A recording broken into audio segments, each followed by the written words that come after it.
I bet you don't know about the very first organized gay protest in U.S. history, do you? Well, guess what? I'm gonna tell you about it. I'm Patrick, and this is my second story in my video series on this man from gay history that I'm totally obsessed with, and you should be too. His name is Craig Rodwell. Picture it, New York City, September 19th, 1964. By this point, Craig's been living in New York for 4 years. He's had restaurant jobs and clerical jobs, but mostly he's very involved in any and all organizations that in any way better the lives of LGBTQ people. Craig had become friendly with this guy named Randy Wicker, who is still with us. I've been to this man's apartment, and he deserves his own video, which he'll definitely get, because this man is a character.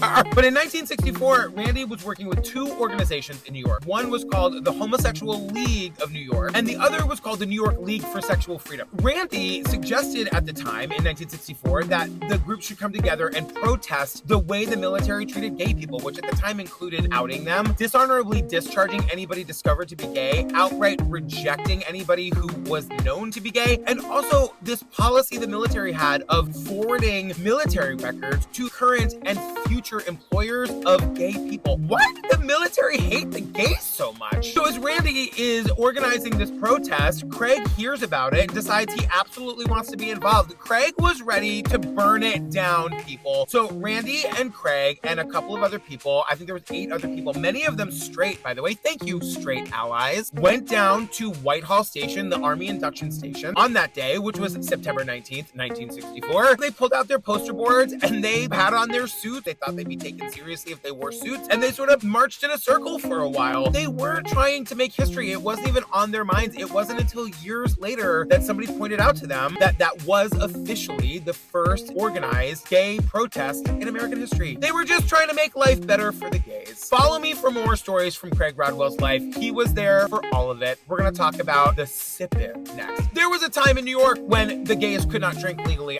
I can't. I'm making a whole video. Oh, and if you're loving these gay history videos, you gotta go follow the Making Gay History podcast. I'm tagging them as a collaborator in all these videos. It was founded by and hosted by my dear friend, the great historian Eric Marcus. He puts my gay history knowledge to shame. The Gay History podcast is a wealth of gay history knowledge.